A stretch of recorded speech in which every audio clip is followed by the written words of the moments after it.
آج جو میرے پاس وقت ہے اس میں شان صدیق اکبر بیان کروں گا، ایک بھی سنی کتاب کا حوالہ نہیں دوں گا، ساری شیعہ حضرات کی کتابوں سے حوالے دے رہا ہوں، یہ سوچ کر، یہ سمجھ کر اور اس حوالے سے دے رہا ہوں کہ میرا سننے والا اگر کوئی شیعہ مسلک سے تعلق رکھتا ہے تو وہ سن لے کہ صدیق صرف سنیوں کا ہی نہیں ہے، اگر کوئی اچھا ایک نمبر شیعہ ہو تو صدیق کو چھوڑ کے وہ اپنے ائمہ کے قول پر عمل نہیں کر سکتا۔ حضرات گرامی سنیے کون صدیق اکبر؟ میرے خیال میں لفظ صدیق سے شروع کرتے ہیں۔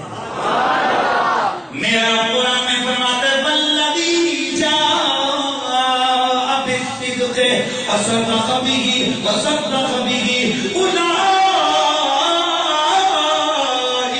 هم المتقون۔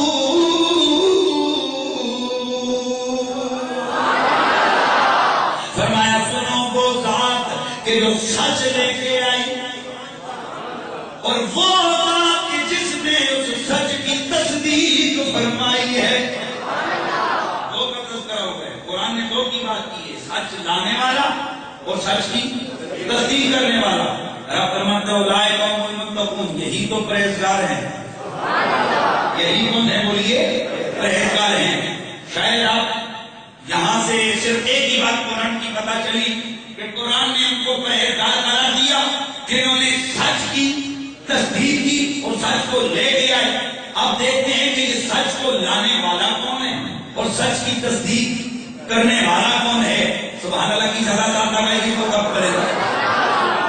سچ کو لانے والا کون ہے اور سچ کی تصدیق کرنے والا کون ہے؟ تو شیعہ حضرات کی معتبر تفسیر مجمع البیان جلد نمبر 3 زیر آیت جو میں نے تلاوت کی، میرے رب کا قرآن کہتا ہے والذی جاء بالصدق وصدق به اولئک هم المتقون۔ تو علامہ طبرسی مشہور شیعہ محقق، مشہور مفسر، مشہور ان کے عالم دین ہے، وہ لکھتے ہیں کہ الذی جاء بالصدق رسول اللہ ہے صلی اللہ علیہ وآلہ وسلم وصدق به ابو بکر۔ فرمایا یہاں اس آیت میں سچ لانے والے سے مراد رسول اللہ ہے اور تصدیق کرنے والے سے مراد ابو بکر صدیق ہے۔ کون ہے بولو؟ ابو بکر صدیق۔ پتہ چلا صدیق کی شان کو قرآن نے بیان کی ہے۔ اور یہ ابھی میں صرف چونکہ صدیق کو لے کے چل رہا ہوں، اور صدیق کا معنی ہوتا ہے تصدیق کرنے والا، اور ہم سنی صدیق کو صدیق کیوں کہتے ہیں کہ سب سے پہلے میرے نبی کی تصدیق کی۔ میرے آقا گئے معراج کے اوپر، واپس آئے تو میرے رسول نے ابو لہب اور ابو جہل اور دیگر مشرکوں سے فرمایا او ابو جہل آج رب نے مجھے سیر کروائی مسجد حرم سے مسجد اقصی۔ انہوں نے ڈرامہ لگ گیا، انہوں نے شور مچا دیا، پورے مکے میں گھومنے لگ گیا، کہنے لگا لوگ اب تو محمد کی جگہ سائی کا سامان مجھے مل گیا، اب لوگوں کو خوب برگلاؤں گا۔ سوچا کہ سب سے پہلے کسے توڑنا چاہیے؟ سب سے پہلے کسے توڑنا چاہیے؟ نظر سوچتے سوچتے سوچتے سوچتے نظر صدیق پہ جا کے ٹکی۔ ایسے نہیں، توجہ رکھنا ہے۔ پتہ چلا ابو جہل اور ابو لہب کو بھی پتہ ہے کہ محمد کا سب سے مخلص ابو بکر ہے۔ نہیں سمجھے آپ؟ اور اگر آپ کو کسی کے خلاف کوئی کسی کو توڑنے کا موقع ملے تو آپ کی کیا کوشش ہوگی؟ عام بندے کھندے کو توڑیں گے یا کسی خاص بندے کو توڑیں گے؟ اور یہ جو سیاسی لوگ ہوتے ہیں، اگر انہیں کوئی بہت بڑا بلنڈر مل جائے کسی مخالف سیاسی شخصیت کا، تو بتائیے کہ وہ سب سے پہلے کیا کوشش کریں گے کہ 5 ووٹوں کو توڑیں یا 5000 ووٹوں کو توڑیں؟ بولیے، وہ ایسے بندے کو توڑیں گے جس کے ساتھ 5000 ووٹوں کی ٹوٹتی ہو اس بندے کی۔ تو سنو، یہ ابو جہل ہے، اپنے طور پر کافروں کے نزدیک ابو الحکم کے نام سے مشہور ہے، لیکن جب میرے نبی کی ٹکر میں آیا تو ابو جہل بن گیا۔ سنیے، اب غور میں توجہ میں لگ گیا، فکر میں پڑ گیا کہ کس کو سب سے پہلے توڑا جائے۔ سوچتے سوچتے کہا فلاں کو توڑوں گا تو اتنے ٹوٹیں گے، فلاں کو توڑوں گا تو اتنے ٹوٹیں گے، فلاں کو توڑوں گا تو اتنے ٹوٹیں گے۔ ہاں، اگر ابو بکر کو توڑا تو ساروں کو توڑنے میں کامیاب ہو جاؤں گا۔ لہٰذا سیدھا میرے صدیق کے پاس گیا، کہنے لگا اے ابو بکر، یہ بتا ایک آدمی اگر یہ کہے کہ میں رات کو ادھر مسجد حرم میں سو جاتا ہوں، میں راتوں رات اقصی میں گیا، وہاں امامت نبیوں کی کروائی، پھر پلٹ کے آ گیا، گیا تھا تو کنڈی ہل رہی تھی، پلٹ کے آیا تو کنڈی ہل رہی تھی، بتاؤ کیا یہ ماننے کے قابل ہے؟ یہ بات تصدیق کرنے کے قابل ہے؟ یہ بات سچا ماننے کے قابل ہے؟ اللہ اللہ آگے تھا وہ کہ جس کی صداقت پر میرے رب کا قرآن گواہیاں دے رہا ہے، آگے تھا ابو بکر کہ جس کی عظمت، جس کی عدالت، جس کی شوکت، جس کی رفعت پر میرے مصطفیٰ کی ہزاروں حدیثیں موجود ہیں، میرے اللہ کے قرآن کی درجنوں آیات موجود ہیں۔ میرے ابو بکر صدیق نے کیا فرمایا؟ فرمایا ابو جہل اگر کوئی اور کہے تو نہ مانا ہے نہ ماننے کو تیار ہوں، لیکن اگر میرا دل جانے، اگر میرا بابو، اگر نبیوں کا امام، اگر حسنین کا نام وہ کہہ رہے ہوں، اگر خدیجۃ الکبریٰ کے شوہر نامدار میرے مصطفیٰ اگر یہ کہیں نا یہ تو تھوڑا ہے، وہ اس سے بھی کہیں دور کی کہیں تو ابو بکر ماننے کو تیار ہے۔ خود گئے جا کر تصدیق کی تو میرا ابو بکر صدیق بن گیا۔ کیا بنے؟ بولو بولو بولو بولو، کیا بنے؟ صدیق بن گئے۔ ہائے ہائے نہیں بھولی ہے دنیا کو وفا صدیق اکبر کی، نہیں بھولی دنیا کو وفا صدیق اکبر کی۔ ہاں بات تک مجھے ٹیکس نہ لگ جائے، خدا دے بندے سے بجلی نہیں کرنی۔ ہاں نہیں بھولی ہے دنیا کو وفا مسلم ہے زمانے میں وفا صدیق اکبر کی، مسلم ہے زمانے میں وفا۔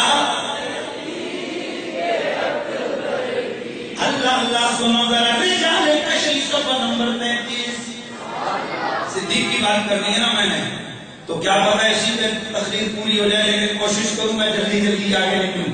رجال کشی صفحہ نمبر 33، حضرت فریدہ سمی رضی اللہ تعالیٰ عنہ سے یہ شیعہ روایت کر رہا ہے، وہ کہتے ہیں کہ سمے تو رسول اللہ ہے، میں نے آقا سے سنا آپ نے فرمایا ان الجنت تشتاق الی ثلاثہ، اور جنت تو 3 لوگوں کی بڑی مشتاق رہتی ہے۔ جنت کتنے لوگوں کی؟ 3 لوگوں کی بڑی مشتاق رہتی ہے۔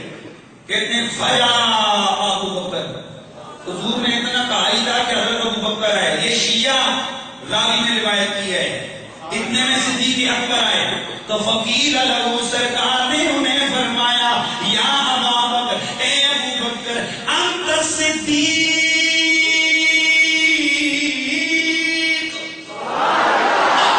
ابو بکر تو صدیق ہے، انت ثانی اثنین اذ ہما فی الغار، اور قرآن نے جو ثانی اثنین اذ ہما فی الغار کہا ہے تو ثانی اثنین میرے ابو بکر تو ہے۔ یہاں سے بھی پتا چلا کہ ابو بکر کون ہے؟ صدیق۔ اونچا بولو نہیں یار، اونچا بولو، سانپ سن جاتے آپ لوگ۔ ابو بکر کون ہے؟ صدیق۔ اور صدیق کون ہے؟ ابو بکر۔ سبحان اللہ، صدیق کون ہے؟ ابو بکر۔ آگے آئیے، ہائے ہائے تفسیر امی صفحہ نمبر 234، وہاں پر موجود ہے کہ قال لما کان رسول اللہ فی الغار، جب رسول اللہ ہجرت فرما کے غار میں پہنچے، جب رسول اللہ ہجرت فرما کے غار میں پہنچے تو قال لابی بکر، ہائے ہائے جملہ تو سنو، میرے آقا نے سونے ابو بکر سے فرمایا کأنی انظر الی سفینۃ جعفر فی اصحابہ یقول فی البحر فانظر الی الانصار مخطبین فی احذیتہم۔ میرے آقا نے فرمایا او ابو بکر، میں کھڑا تو ادھر ہوں لیکن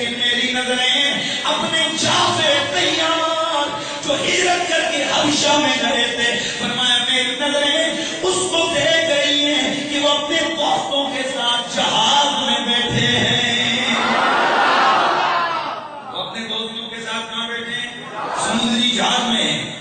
اور میں انصار مدینہ کو میں ہوں مکے میں، انصار مدینہ کو میری نظریں دیکھ رہی ہیں، وہ اپنے اپنے گھروں سے خوشیوں کا اظہار کرتے ہوئے باہر نکل رہے ہیں۔ فقال ابو بکر، حضرت ابو بکر بولے وَتَرَاهُمْ يَا رسول اللہ، اے سنے مدنی آقا کیا آپ انہیں دیکھ رہے ہیں؟ فرمایا نعم، ہاں ابو بکر میری آنکھیں میں دیکھ رہی ہیں۔ قال فَأَرِنِيهِمْ، سرکار اتنا کرم فرمائیے مجھے بھی یہ سب کچھ دکھلا دیجئے۔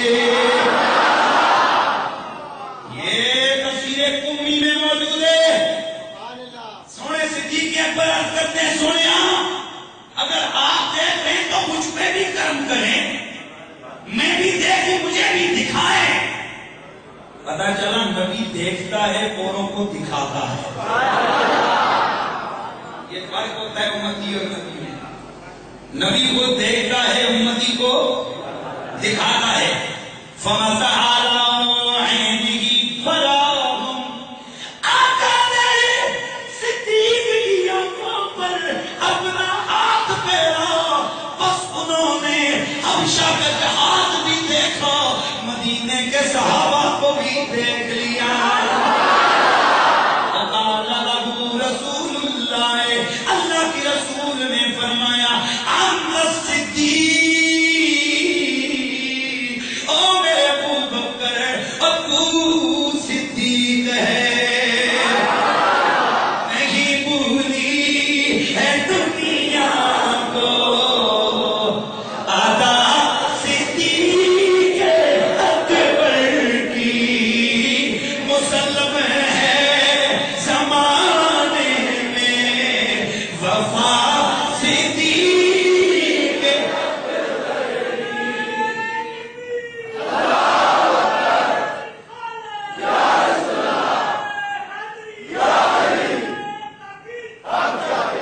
اللہ اللہ، یہ تو نبی کی بات ہے۔ آؤ ذرا آل نبی کی بات سنو۔ کشف الغمہ صفحہ نمبر 220 کے اوپر یہ روایت موجود ہے۔ حضرت عروہ محمد اللہ عروہ عبداللہ سے یہ کرا بھی ہے نا، اس لیے منہ سے نکل گیا۔ اب بات یہ کہ ہمارا معیار ہے اور میں وہ دوگلا بندہ نہیں۔ اگر کوئی صحابہ کا گستاخ ہے تو وہ بھی لعنتی ہے، اور اگر اہل بیت کا گستاخ ہے تو وہ بھی لعنتی ہے۔ یہ کوئی میرا سننے والا کیسے سوچ سکتا ہے کہ فقیر اگر ولیوں کے گستاخوں پہ ہاتھ بھاری رکھتا ہے تو وہ صدیق کے گستاخ پہ ہاتھ بھلا رکھ سکتا ہے؟ یار یہ تو کوئی میرے خیال میں کوئی عام نہنجار قسم کا بندہ یہ خیال کرے گا تو سنیے۔ کشف الغمہ پر یہ روایت موجود ہے۔ عروہ عبداللہ سے روایت کرتا ہے، کہتا ہے سألت ابا جعفر، میں نے امام باقر سے سوال کیا۔ کس سے سوال کیا؟ اونچا بولو۔ امام باقر جانتے ہو؟ علی کے بیٹے زین العابدین، زین العابدین کے علی کے بیٹے امام حسین، حسین کے بیٹے زین العابدین، زین العابدین کے بیٹے امام باقر۔ کون امام؟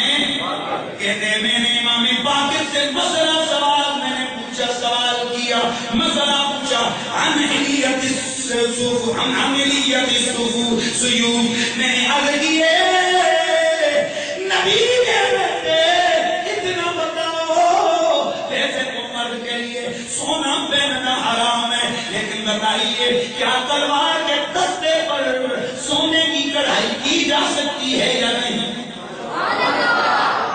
ایسے تو مرد کے لیے سونا پہننا، تو کیا یہ تلوار کے رستے پہ کڑھائی ہوتی ہے سونے کی ہو سکتی ہے نہیں؟ تو وقال اللہ واسبی وقد حل ابو بکر صدیق رضی اللہ تعالی عنہ سیفہ،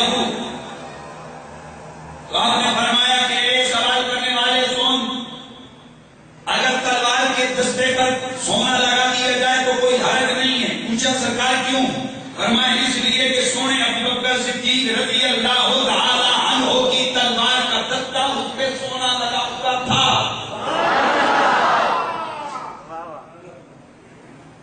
تو کہتے ہیں فتقول صدیق. تو میں نے کہا امام آپ ابو بکر کو صدیق کہتے ہیں؟ تو قال وصف وصفا واستقبل القبلہ. امام باقر کو جیسے کسی چیز نے کاٹ دیا اٹھ کے بیٹھے.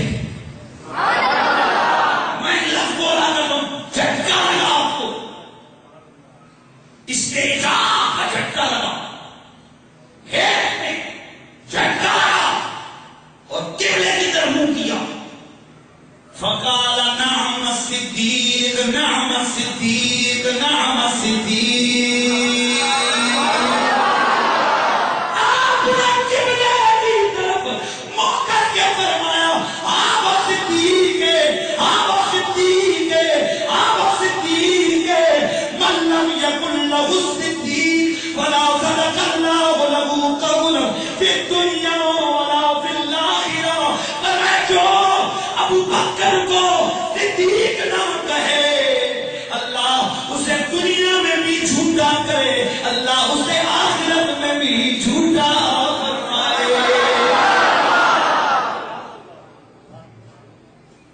قبلے کی طرف منہ کیوں کیا؟ علماء فرماتے ہیں یہ عرب کا اسٹائل تھا کہ اگر کوئی بڑی پکی کھری اور سچی گواہی دینا چاہتے اور گواہی دینے والا جو گواہ ہوتا اس کو اپنا یقین ہوتا کہ میں جو بات کر رہا ہوں یہ پکی اور کھری ہے, تو وہ فوراً قبلے کی طرف منہ کرتا.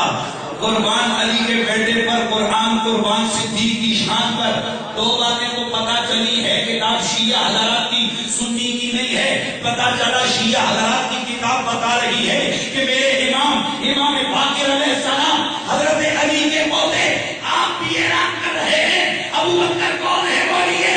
صدیق اونچا بولنا ہے. ابو بکر کون ہے؟ صدیق ہے. اور آپ کی یہ دعا آج بھی موجود ہے.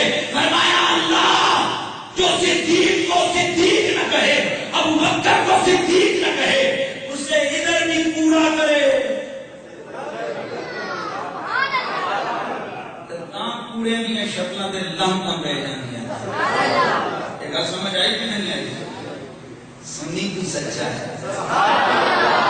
یہ میں نہیں کہتا, یہ علی کا بیٹا تمہیں سند دے رہا ہے. ہاں نہیں بھولی ہے دنیا کو ادا صدیق کے اکبر کی, مسلم ہے زمانے میں وفا. ہاں بولو مسلم ہے زمانے میں وفا صدیق اکبر کی, مسلم